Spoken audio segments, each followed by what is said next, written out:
Are you juniorless today? No, not at all. She's But attending. She'll be she's here. coming. She's around, yes. We can go ahead. Thank you, Thank Chair. you. Yesterday you had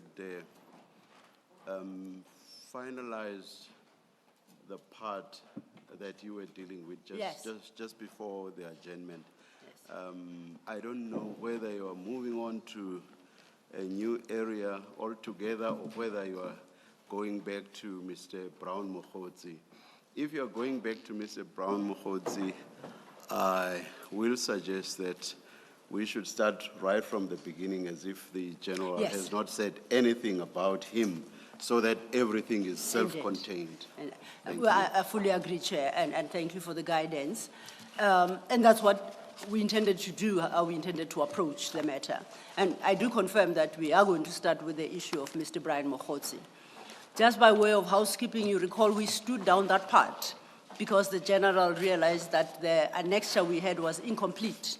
We have since completed that annexure, and your files have been updated. So the relevant annexure, just to you bear in mind, is annexure MK17. In order not to interfere with the file numbering, the last 2 pages of MK17, it would otherwise have ended at page 320. So it's page 320.1 and page 320.2. And that is to allow the next annexure to follow at 321. Thank you. I think that was the only housekeeping matter we had to deal with, and we are ready to start. General? You are still under your oath, General. Thank you. Yes, sir. As the chair pointed out, we had stood down your testimony regarding Mr. Mokhodzi, and when you realized that we didn't have the full annexure, we were at paragraph 187 of your statement.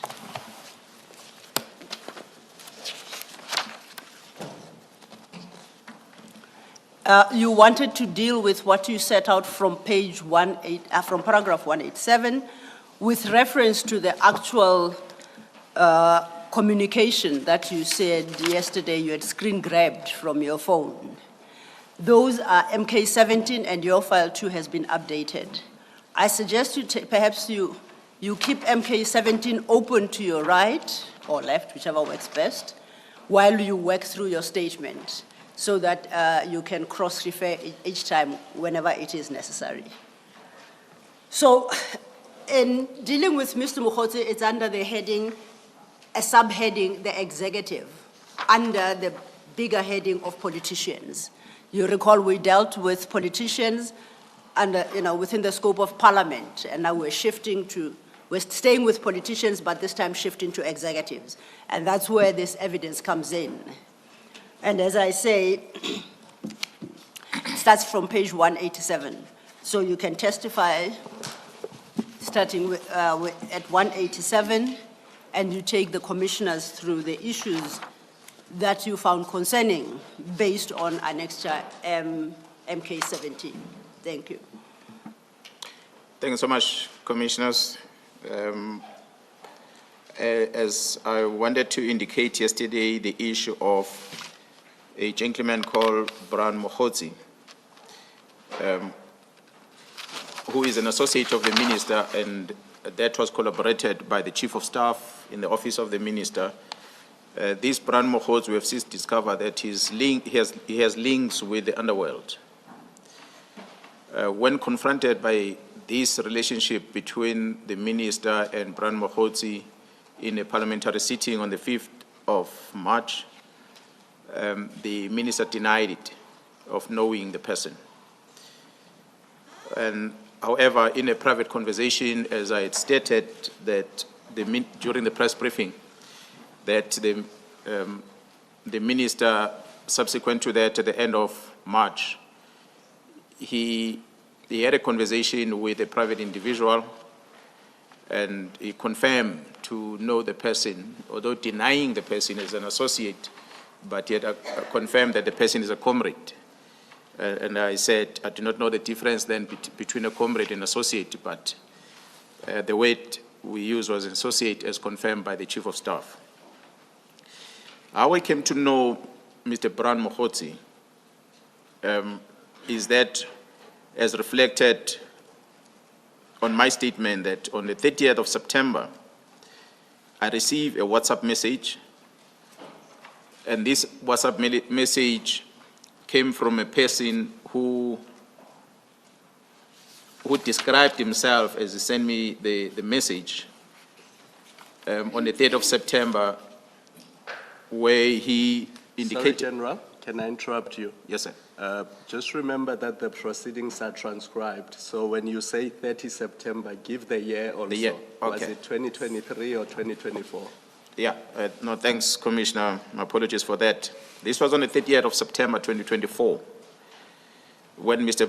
Mokhotsi sent me a WhatsApp regarding an allegation of defeating the ends of justice matter, which were widely publicized in the media, arising from an incident that had occurred in a correctional facility in Richards Bay, at Mpangeni, I beg your pardon, in KZN. However, when he communicated with me, there was no media coverage yet. So he was the first one to initiate this, which later there was a media coverage. And because I wanted to establish whether this person who is in possession of information about an incident that happened at the police station, how close he is with the Minister of Police. General, I apologize through you, commissioners. I just conferred with my junior, and it would seem like you sound less audible today than you have in the past 2 days. So perhaps it might require you to bring the mic closer to you. All right. Thank you. Forgive me, commissioners, I've been trying to speak English for more than 48 hours now, so it's... So if I'm right. So I'm going to try to be audible, but what I did was to confirm whether this number indeed of this person who claims to be Brian Mokhotsi, although the Chief of Staff had confirmed, I needed to verify whether does this phone number belongs to the person that the Chief of Staff confirms that is Brian Mokhotsi. So I got a number tested, and it confirmed that it's registered on his name. So then I had no doubt that it's a right person. You'll see that I have saved him with that name because it's the name that he gave me. What the communication that Brian Mokhotsi sent to me had contained some attachments, which the first one was on the 30th, the message, but this is where he was introducing himself as to who the person is, and that there was this attempt to discredit me. And that was his word, an internal attempt to discredit you through a defeating the end case. Please read that text as is into the record, General. If I invite the commissioners maybe to go to this annexure as we had referred to. MK17, General. MK17, Yes. starting specifically on page 313. I'm going to read it on the record. The 30th of September, the first message came in at 16:14, followed by another one at 16:17 in the afternoon. It reads as follows: My General, Brian Mokhotsi from Northwest. An internal attempt to discredit you through a defeating the end case. And it ended there. And then the following message came on the 1st of October, 2024. This was the following day after the first one. I responded to him, not the message. I responded to him in the morning after seeing the message. My response was, morning, sir, what are you talking about? What defeating case are you referring to? And who is behind that?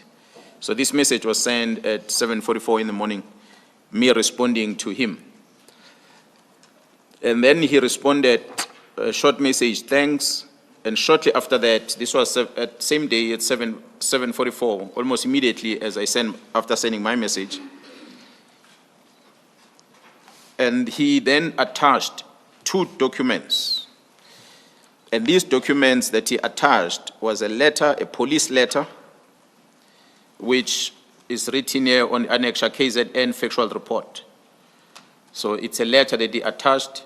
And after that, he attached, if the commissioner's page to the next page, 314, it's just a continuing of the screenshot, that big one, it's a copy of the occurrence book in the South African Police Service. That's where we report incidents in the police station. So he sent me the copy of this, and the content of the occurrence book and the factual report were exactly the same.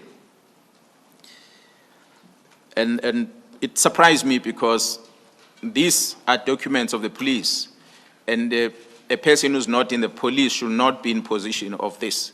He's from Northwest, but he is in possession of a copy of the occurrence book from Mpangeni in KZN. There's no flights from Northwest to Mpangeni. So if for him to get there, we'll have to take 2 flights at least for him to go and get the copy of this OB, as well as the letter that he attached. And if I invite the commissioners to go further, this is before I respond. There are further communication that is sent. Before you go on, I do see that after his thanks, there was indeed an attachment. You have said that the attachment was a letter. What did the letter say? The letter was basically a report, a draft report, which has a similar content to what is attached at the bottom, which was talking about an incident that has happened, and my advice to the police officer that was in charge on the scene. I will explain it later, what actually, I will get into the details later on my statement to narrate actually what happened at Mpangeni that led into this. But for now, I thought I must just highlight for now that there was this communication that came through with this, only this attachment. And the next attachment, the next message that he sent me was on the same day at 7:51 in the morning. He wrote, please handle confidentially. A meeting with the complainant will revert. So I still was confused. Then the next message shortly after that at 8:37, I'm in Lusikisiki today. That's in the morning. And the following one came at 19 minutes past 9 in the morning on the same day. And he says, General Khumalo, the DIVCOM, that stands for Divisional Commissioner, that's how we write it in the police, the DIVCOM, just check your standing with him. Yesterday, he pushed a negative narrative about you. With him. Just check your standing with him. Yeah. Just check your standing with him. Yesterday, he pushed a negative narrative about you on the CITs in KZN. Again, the same complainant spoke with him. General, so before you leave that, do you know what the abbreviation CIT stands for? The CIT stands for cash in transit. Thank you. That's a terminology that we use. And KZN, of course, is a province of KwaZulu-Natal. You'll notice this is a WhatsApp writing style. So you won't write I am, you will say M, which would mean you have to understand that this, the youngsters writing language on WhatsApp. It's not the real English, but yeah, it is. And in the following page, commissioners, I'm continuing with the communications that that Mr. Brown Mohotsi continued to send me. He sent me these further screenshots, which included the screenshot of a presentation that was made, which that's before the screenshot, the message that was, as I said, that he said, I must check my standing with General Khumalo. And immediately after that, he sent a screenshot at 9:20 in the morning.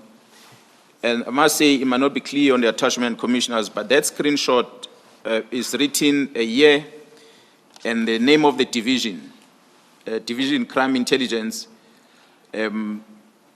policies for 2024, 2025.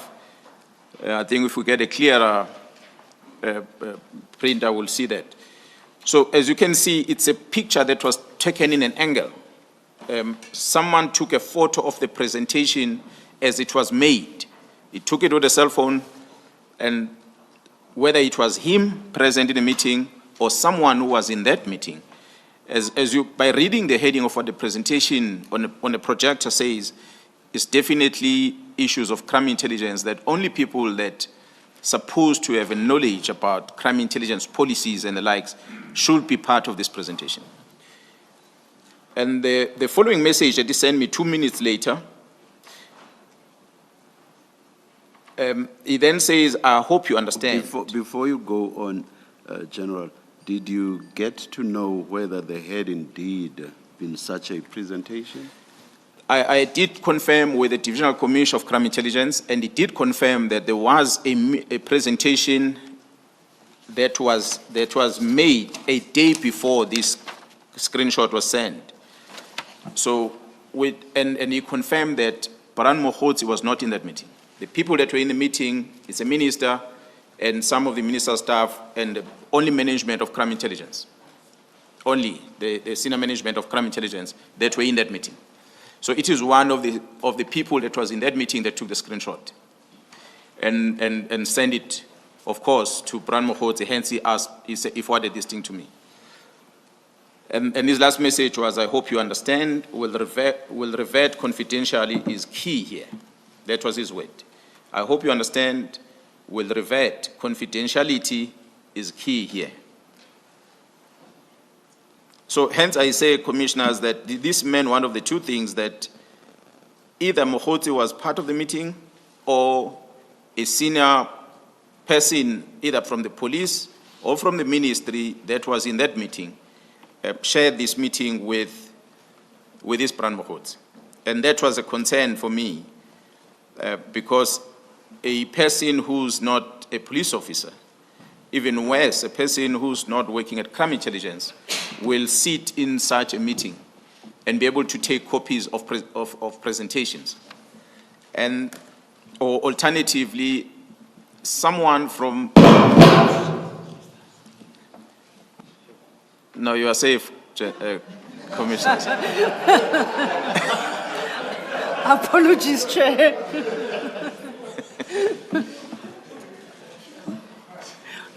It's technology, it happens. We were trying to get this shot on the screen because we're not so sure if it is legible in your copy. And that is how. We're not so sure whether it's as legible in your copies that is how it reads. And now Thank you.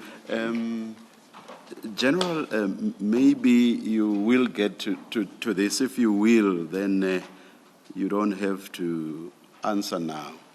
But do you have any idea why Mr. Brown Mokhotsi would have wanted to warn you that there was an attempt to discredit you? Commissioner, I had no idea at the time. But as the time progresses, as I was asking myself these questions, it became clear what could be the motive for it, which I'll explain it later, what made me think that could be the reason why he made contact with me. Oh, thank you. Yes, Please sir. Continue. So then I had an opportunity to respond to him on the issue of the defeating case. As you'll see there on 316 at the bottom of the page, and it continues on 317, and I was basically explaining to him of what actually transpired at correctional services that resulted in the copy of that occurrence book, because it was my advice to the police officer, senior officer in charge of the operation, on how to handle that incident that had occurred at crime intelligence, while making sure that the ends of justice are realized, the proper investigation is done, and we don't attract an illegal litigation against the organization by arresting the wrong person. So that was my guidance to him, and I explained to Mr. Baran Mokhotsi. So as I'm not going to bore you by reading everything, but it is safe to indicate that an officer from correctional facility, although the media captured it wrong and they said it was Westfield, it was not Westfield. It was a correctional facility called Kalagabusha at Impangeni, where the acting head of the facility was accused of selling drugs and was accused of being in possession of ammunition. I must say that what made me to intervene is because that incident, or the drugs and the ammunition that was not found in her possession, but was found outside the house where she was staying, which is a state house, which is within the state facility. So, but I will explain it more in details later. That's what made me ask questions and say, but you can't detain a person if you have not confirmed that this belongs to this person. It's like stopping a car driving, and there are 2 or 3 occupants in the vehicle or a taxi or whatever. You see a firearm inside and you arrest the driver. First, you have to investigate, to touch DNA, confirm who probably might have touched this firearm. Then you can be able to confirm who does it belong to before you can arrest a person. It does not automatically means that what you find in the area will belong to a person that resides in that facility. It could be anyone else that you've placed it.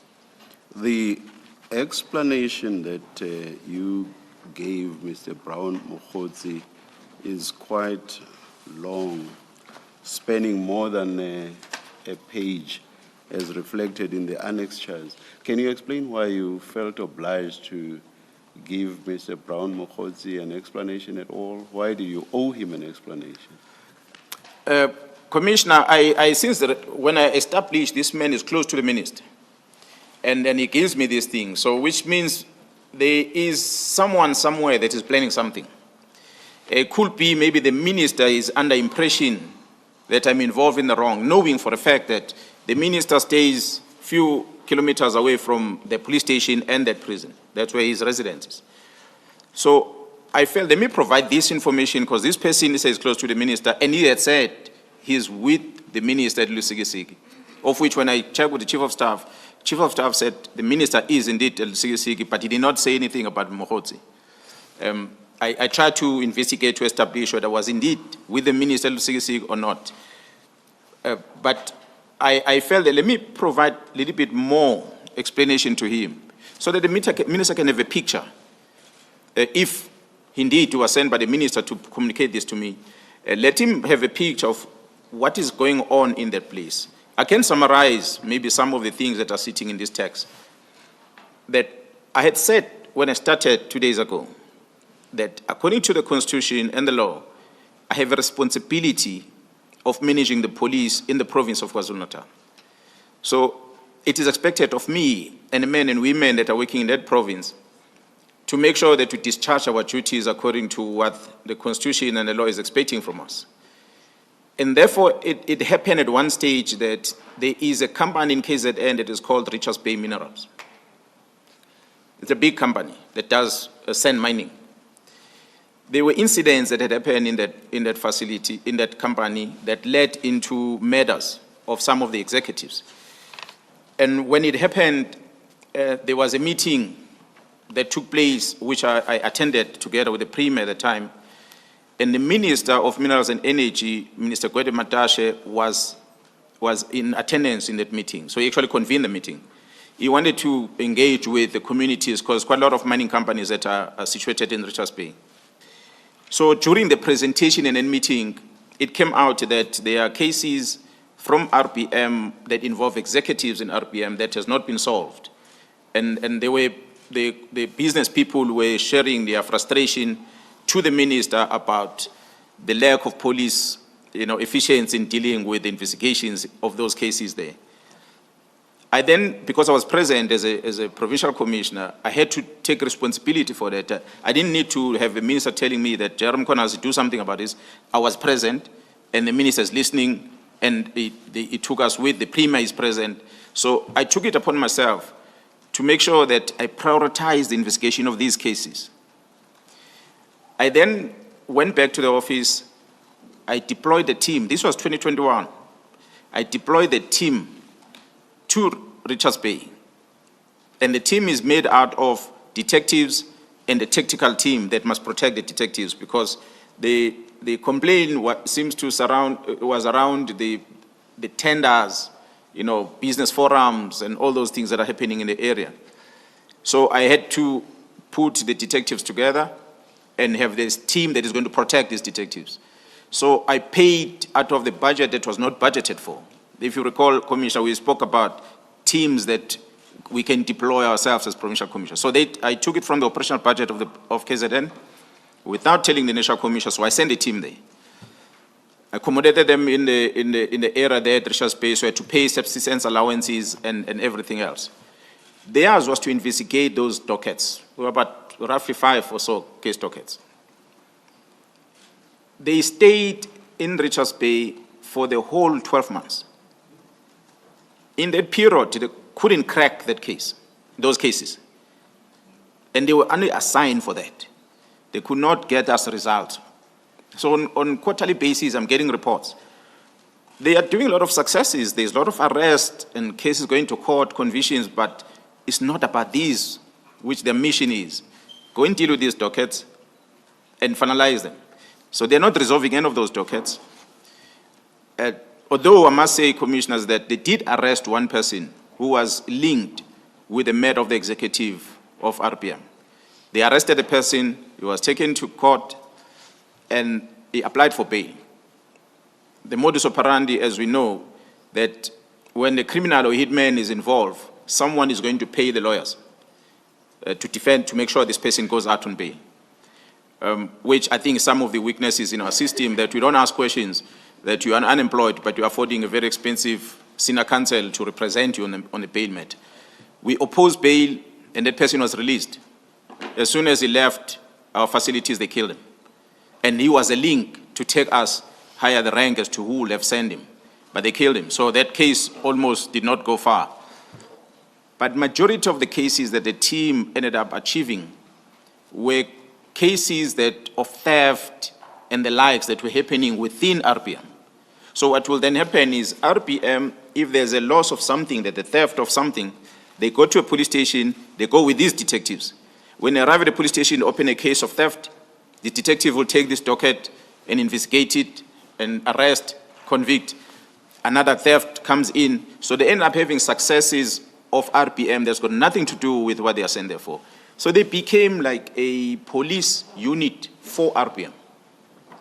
So as I was monitoring this, and I said to them, your mission was simple. Deal with a few cases, crack them, and then come back. But you are showing me successes of something that unrelated to what you were sent there for. So I cannot be spending money to have you there. Come back with those dockets. You will work from Durban. Durban and Richards Bay, it's an hour-and-a-half drive. So they could investigate while in Durban. So I brought them back. Little did I know, Commissioner, that this RPM has got contacts in a high level of our country, of our government.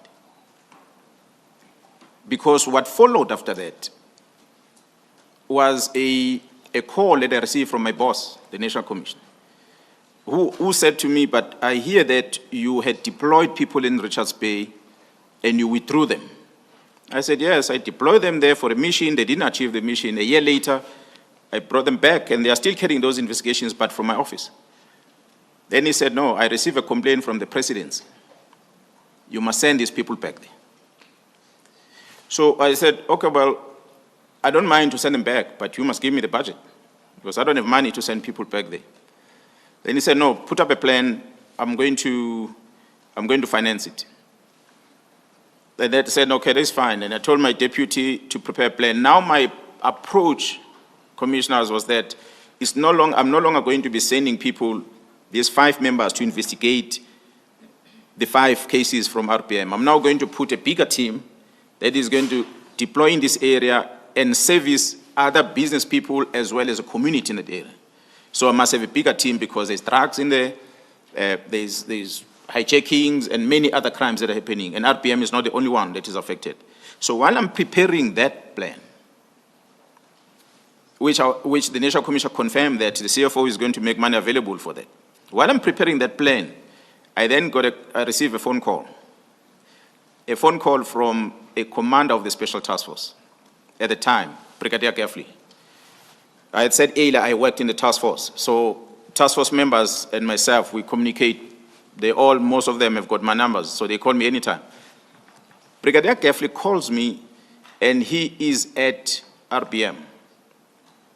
And he says to me, Gerald, I'm here deployed at RPM. So when I ask him, what do you mean you deployed at RPM? RPM as the company mine? And he said, yes. So I asked him, but who's there? He said, no, it's myself and the NIU.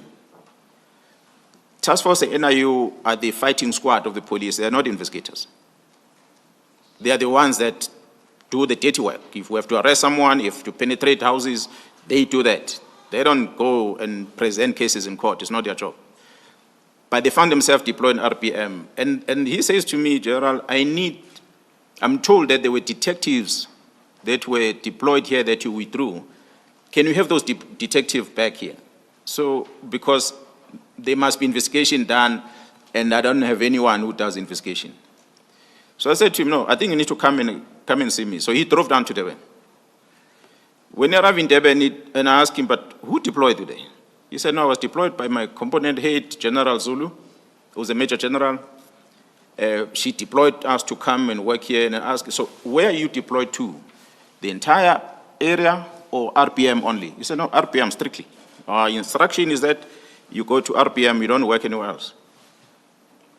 I was upset, of course, because I had planned, according to National Commission, I'm going to deploy. So I phoned my boss, I said, you are telling me about the deployment RPM, at the same time you're telling someone else.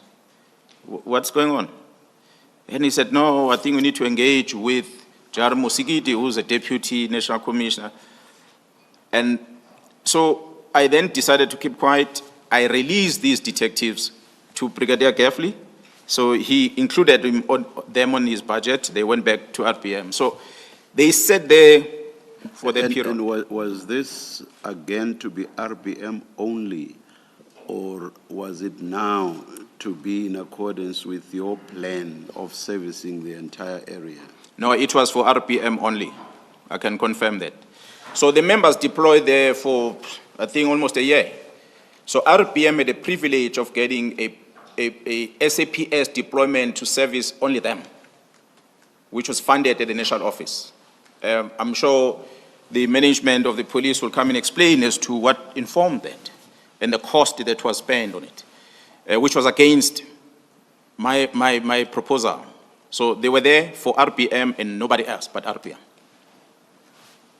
You said this was a good few years back. Who was the national commissioner then?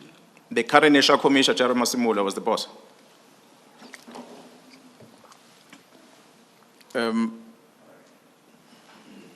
Commissioner, as I said, I had deployed in April 2021.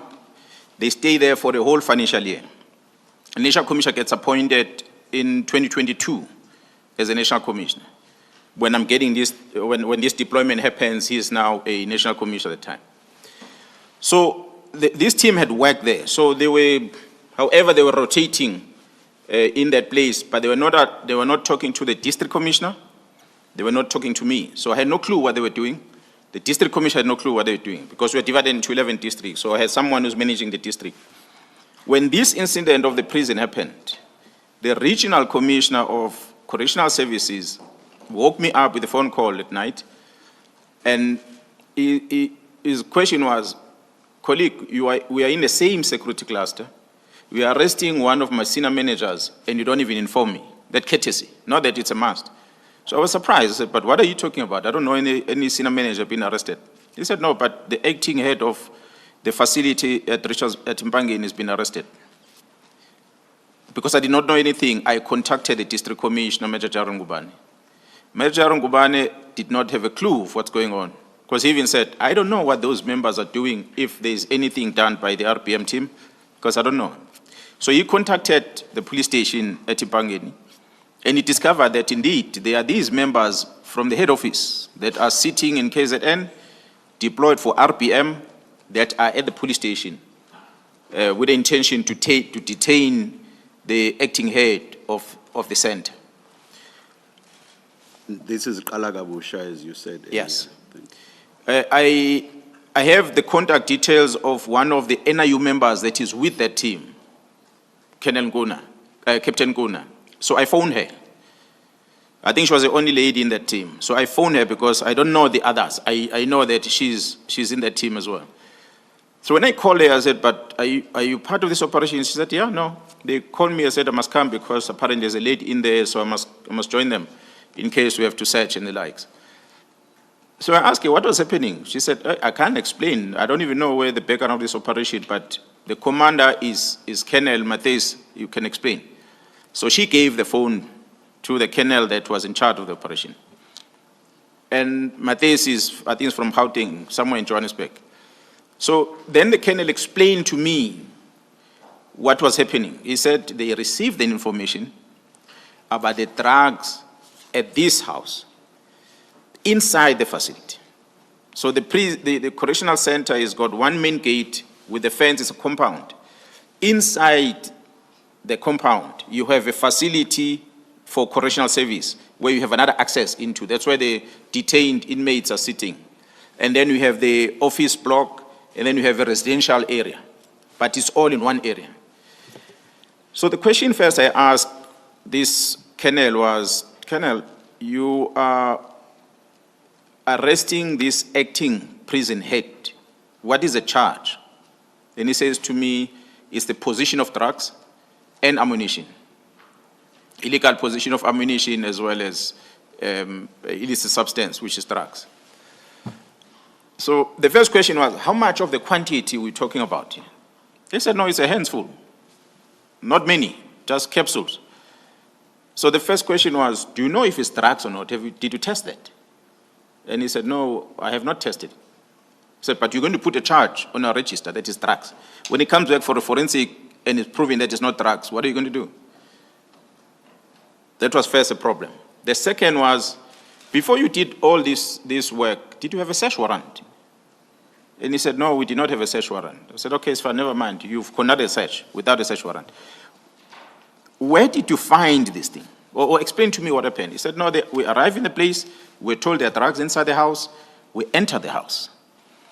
And we searched the entire house inside. We didn't find anything. And we took this acting head of corrections, and we told her that she must go with us to the garage outside. And when they were walking to the garage, there was a dustbin. Is this the garage of this same house? Yeah, it's a garage, but it's not attached to the house. It's sitting on this. We have to get out of the house to get to the garage. So they wanted to go and search in the garage. And the dustbin, where exactly was it? The dustbin is in that yard, but yeah, somewhere between the garage and the house. Same premises? Same premises. The acting head's premises? Yes. So then they decided to stop at the dustbin. They searched the dustbin. Inside the dustbin, that's where they found the few rounds of ammunition as well as those handful of pills. And they decided to arrest her for that. So the question was, number one, do you know that she's the only one that has access to the dustbin, since the dustbin, you are saying, it's within the facility of correctional service? For you to get into the dustbin, is there any obstacle? Is there any fence, high wall fence or gate or whatever that gets access? So he said, no, it's easy for you. There's a fence, but it's low. You can just jump over and get to the dustbin because it's within the compound. Yes, she's responsible for that place because it's allocated to her, but the person who empties the dustbin, it's a correctional people. She doesn't take the dustbin to the road. They just come in and take a dustbin and go in and empty it and come back. They come in and cut the grass, and of course it's within the facility. So she's not responsible for that maintenance per se. It's done by the correctional service. So I said, but Colonel, that means the likelihood is that many people had access to the dustbin. So the least you must do is to get forensic, because you did not invite forensic to that dustbin. Get forensic services to come there and do a touch DNA in the dustbin. So we can eliminate the people that touched it. Collect the DNA so we can be able to know who had access to this dustbin. Same with the container or plastic, whatever, that is carrying these drugs and ammunition you're talking about. Do a touch DNA so we can be able to know exactly who handled this thing. Then we can confirm if it's her or it's someone else. So my recommendation is that as a police officer, you have a responsibility to decide. But my recommendation is make an OB entry of what transpired, call forensic people to come to this house and do the touch DNA where you collected this, and the crime scene management. Would that still have worked at that stage? I imagine even their own hands now have. They can be have eliminated. touched that, isn't there contamination? But that can be eliminated because it happens when you come in to do the job, the police would be there, their hands would be there. But when you do touch DNA, you're able to say who was here. Then you can eliminate that these are family members in this house and these police officers, and you can find a foreign DNA that was not supposed to be there, that could not be counted for, then you can be able to confirm. So if they will have done that, and every DNA that is there is for police officers and has, then the police officer will be right to say, beside us that came here, you are the only one that accessed. So therefore, it is yours. She can't deny it because she'll be the only one that access to that place. But the moment they find another DNA, that means they need to eliminate, they must then do further investigation to establish who had access to that place. So that is my advice to this kennel. I said, make an entry. Ask forensic to go and do it, that crime scene management on the DNA, on that dustbin. Take these exhibits that you received, because you don't know whether these are genuine drugs, and if it's drugs, what type of a drug it is. Send these pills to forensic so they can test them. Take this ammunition, is clear, you can see it's ammunition. Obviously, you might not know really where it comes from. That one you know, it's illegal. It's ammunition, it's illegal. You can't change it. But what we need to confirm now, whether is she the one to blame or not? Or is someone else that placed the ammunition there?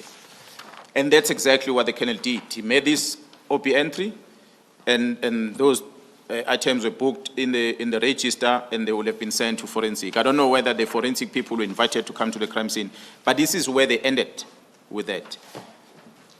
Because I had said they must reach as an inquiry. Fast forward to that commission. As I said, I have not read the OB entry, but does it contain this narrative or not necessarily? Yes, it does, Commissioner. It says it is not clear here. You want me to read it on record? That's why I did not read it. It's not that legible, yes. Yeah. Do you want me to read it on the record, sir? No. Because I have it on my phone. We'll ask the evidence leaders to share a legible copy. Okay. Thank you. We shall do so, Chair, thank you. So, so as I said, Commissioner, the attached letter had supposed to have been signed, because it looks like the author was the same colonel. The letter was addressed to me, explaining exactly what he did, which was my directive. He was writing it to me, but he never signed it and I never received it. And the OP entry, the entry it was made is as per my directive. So both of those were, they were talking the same thing, that I had directed that must happen. But that is what basically it's contained. So my biggest complaint that I had.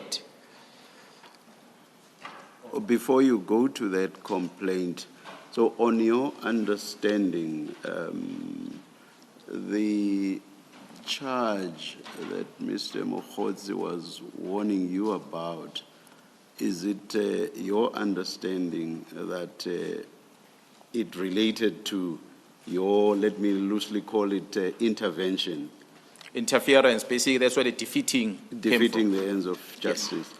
So on your understanding, is that what it related to? Yeah, that's the only thing, Commissioner.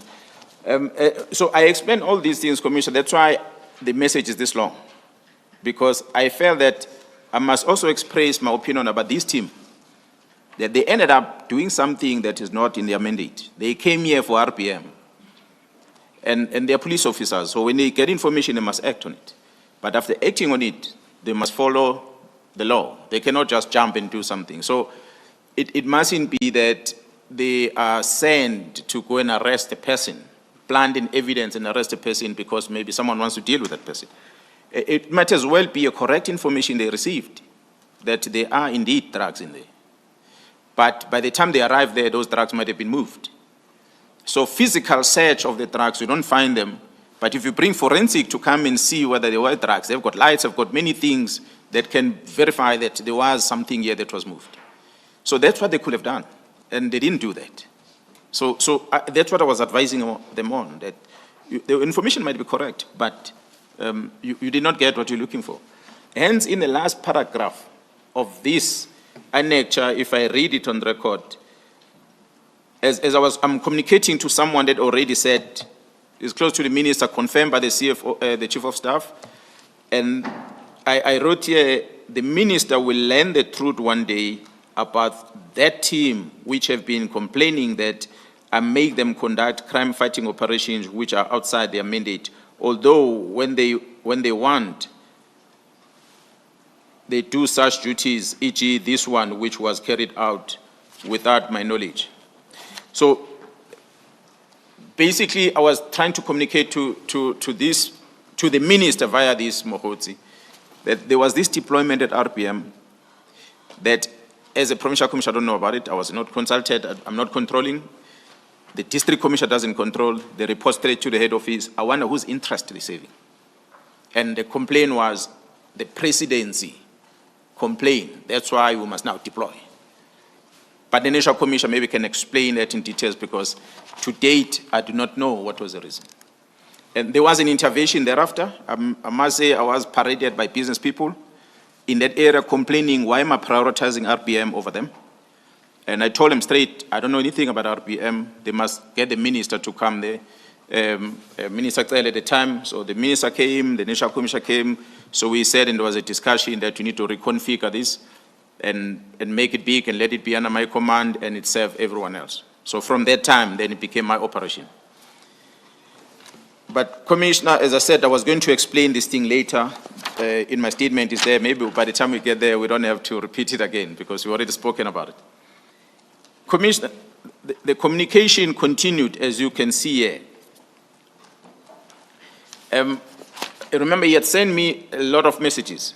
I was responding on the first one about the case, but he had already sent me screenshots of crime intelligence briefing and the likes. And after responding to the one of the case, I then went to respond on the one which is on 318, the very first message. I was responding to the story now about the divisional commissioner where he was saying I must just check my standing with him, that yesterday he pushed a narrative about me on the CITs. So I responded. Negative. Yeah, negative. Negative narrative. Yeah, negative narrative. So I then responded that by asking him a question. And I read, what did he say about me? That's what I asked Mohotsi. Because surely Mohotsi was in that meeting. So I'm asking him, what did he say about me? I will expect Mohotsi Overs to respond to me directly about what did Khumalo exactly say about me, because if he was part of the meeting, you'll know the details. And his response, he responded to my previous issue of the defeating case on that long message, and he responded to that. He says, the minister is briefed. He has just arrived in Lusikisiki. This message is sent at 9:28 in the morning, on the same date that I spoke about, which is the tense there is a bit sorry, General. I'm saying the tense there, the minister is brief, is a bit confusing. So I do not know whether he means that the minister having arrived at Lusikisiki, he was now getting a briefing on what he had gone there for, or whether he meant that he had briefed the minister on your explanation about the Mpangeni case. I find this very confusing. You did not write it. Maybe you won't be in a position to shed light on it, but what was your understanding of it? Commissioner, when you write on WhatsApp, a person sends you a WhatsApp. If you are responding to that WhatsApp, you click on that WhatsApp and you press reply. So it catches the top part of the original WhatsApp when you're typing. Yes. So when you read this, I want you to see the one that is not bright, that is on top. No, yeah, I follow so that. He was responding. Yes, I actually do see the opener to your explanation. Exactly. So he was responding to that. I do see that he was responding to that. But what I'm saying is, when he says the minister is briefed, I don't know whether he means that he had since briefed the minister about or on your explanation? Yes, Commissioner, we are only talking about what transpired, hence my last paragraph that Yes. says the minister will learn the truth. Yes. He's responding to that the minister is briefed. So I assume that the minister knows about Okay. what we're talking about. So he then follows that with another message, which I had sent at 9:26. He responded 9:29 when I asked him about the Kumalo story.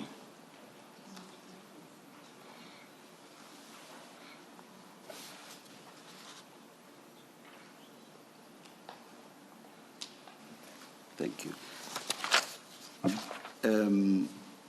Commissioner Baloyi is saying you, or the people doing this or running this for you, show some exhibits, but they do not show others.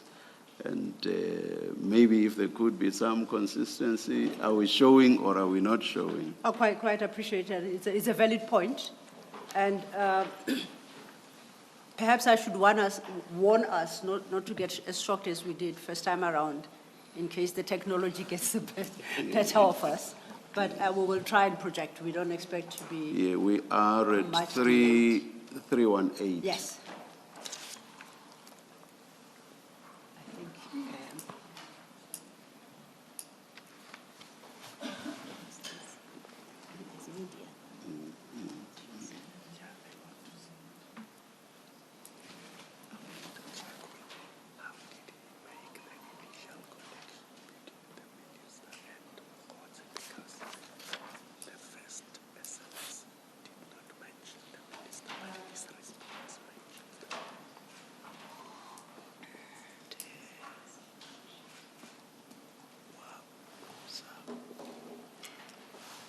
Oh, sorry about this, sorry about this.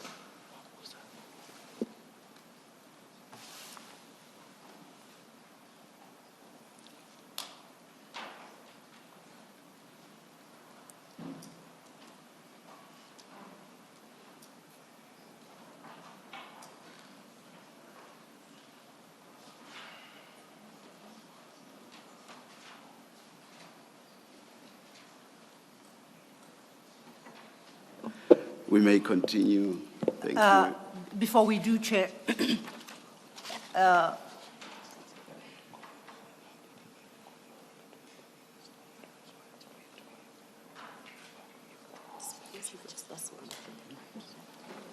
thank you, Chair. Commissioner Kumalo had indicated to us that it's the general's long response that he wanted perhaps projected before you move off this. It won't fit on the screen what you have, Commissioners. If you look at your version, it goes up to subs, so the last paragraph doesn't fit on the screen, so it's been up for some time, so we'll scroll down, and that last paragraph is the last paragraph of the message. Then we have caught up with your conversation with the General. Thank you, Chair. Then we go on to 318. Then we go on to 318.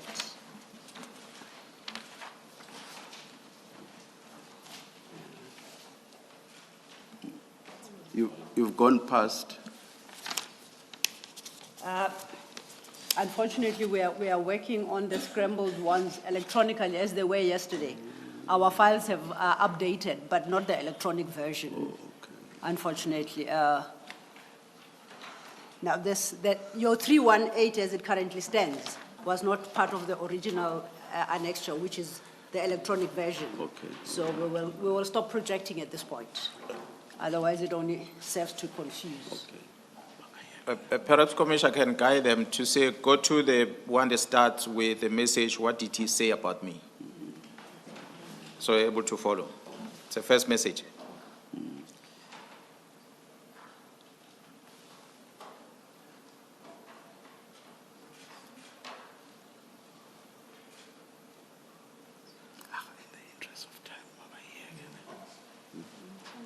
No, General, that's, Oh, you the, don't have that's the the- end of the annex, the older annexure, In the yes. interest of time, Absolutely. maybe let's project where we can project properly. Let's leave Okay. it. Yeah. I think that this is the last of the series in this annexure. Thank you. All right. Thank you.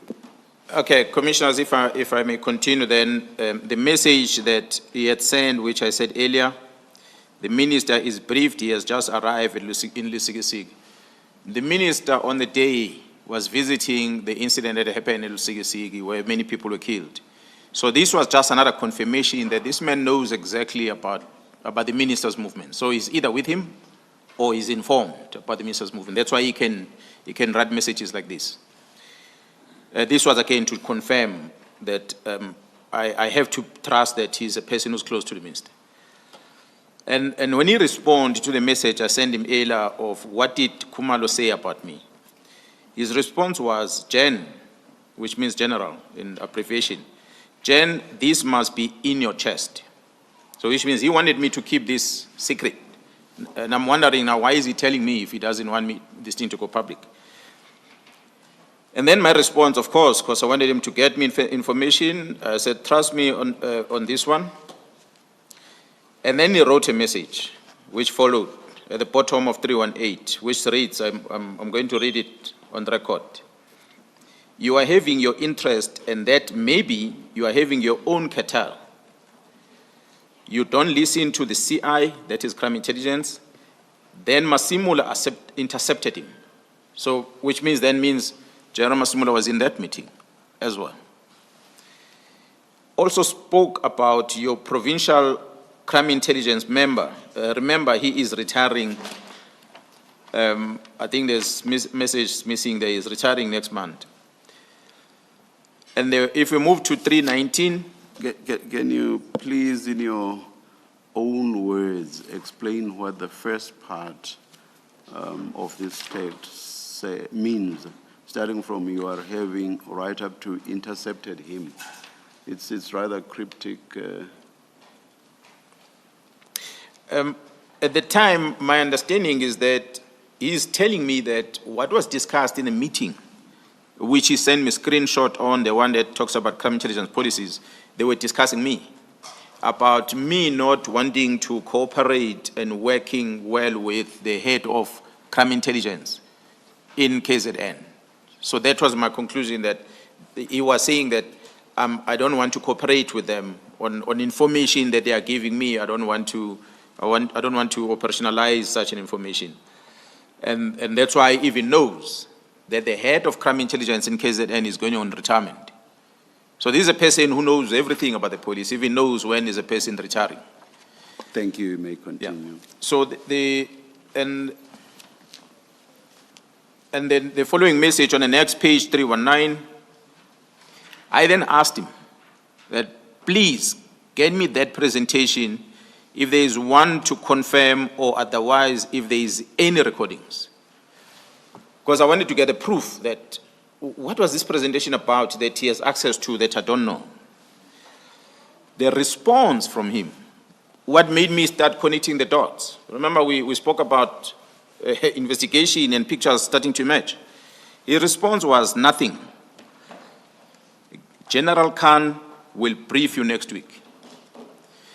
Now, Commissioner, I want to put on the record that I only know one General Khan within crime intelligence. He's a Major General Khan that was on the news not long ago. Some of the colleagues will know about the attendance of the EFF celebration last year, as well as the case that was alleged that Khan was involved in stopping the police when they were busy with the drug operation at Eratin in Johannesburg.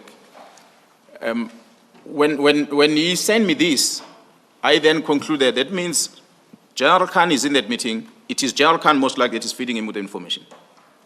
That was my conclusion. Why would he choose General Khan to brief me if I ask for a presentation? But again, I don't have proof of it. It is him that is writing this message. But I guess with the investigation, we're going to see linkages about all these people within the police. And my response was, sure.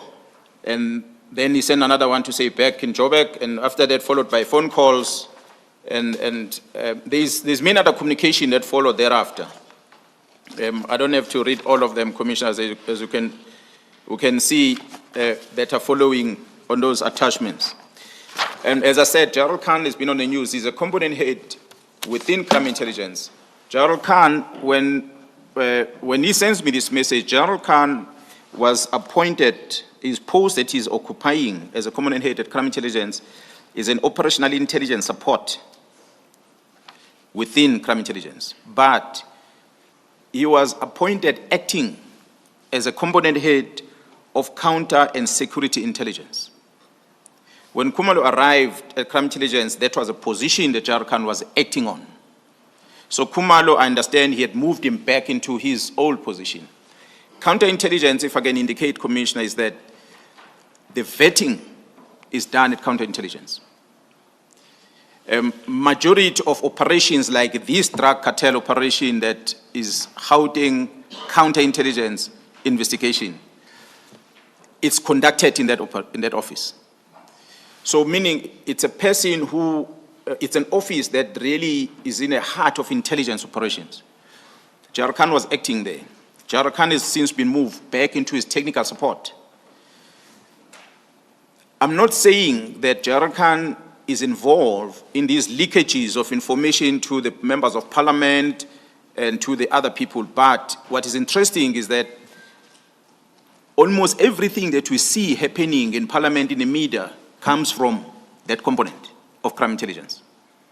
And this is where the real fight comes from. The operation of Gauteng counterintelligence that involves this drug cartel is in that component. So, and this is Mohoti that introduces Khan to me. I said, Commissioners, I'm going to reflect to what happened in 2011, later on my statements. Crime intelligence, modus operandi back then, and players that were involved back then with the looting on the money and irregularities, they still exist at crime intelligence today, and some of them are occupying high position. So there has no reforms that has been implemented at crime intelligence. That's why it's no surprise when you start seeing things coming out. Like I said on record, I did not say that Jarkan has leaked any information. It is Mohoti that introduces Khan. I only know of one Khan at crime intelligence. So perhaps as we investigate further, we'll be able to see whether there's any leakages between these people. That information that supposed to be within the confines of those four walls where the meeting was taking place ended up with Mohoti. Commissioners, as I've outlined a lot of communications here with Mohoti, if I can move faster, if you allow me to see on my statement, because I think a lot of things that we have spoken about here. I think, General, it's now, you are now at 320.2. That would be the last page on this, of this annex. I beg your pardon? Page 320.2. Maybe. Wait, no, I'm just talking, I'm going on my statement, trying to align myself with what is on statement. You have covered your statement, that portion of your statement in its entirety, because of the conversation you were having with the chair, taking him through the various pieces of communication. I was just pointing out, with Mr. Mohoti, I was pointing out that the only page of that annexure you haven't dealt with is page 320.2, and then you'll have caught up with what you have in your statement. General, before you go where the evidence leader is directing you, at page 320, that extract of your communication with Mr. Mohoti, there's where, right at the top where it's Brown Mohoti, and I assume the message there is from him, "Good day, General, met with a complainant." Did you ever come to know who was the complainant? And what was the complaint? I did not know who the complainant is, Commissioner. You'll notice that there will be messages and phone calls that he will be making to me, which will be very short in seconds, but I never really got to know who the person is. The only person that I could relate to in his entire conversation I'm having with him is Gerald Khan. That seems to be the contact person with him. And the complaint would have been what? The defeating?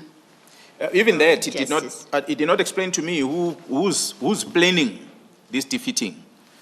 It did not say, it didn't say anything. I must maybe retract back. I'm going to maybe some reflection later as we maybe close the day or somewhere in between. We we're going to present a slide where we're not necessarily going to be talking too much on it, but we're going to just reflect on some things. And part of the system of protecting the drug squad, media plays part. Let me rephrase.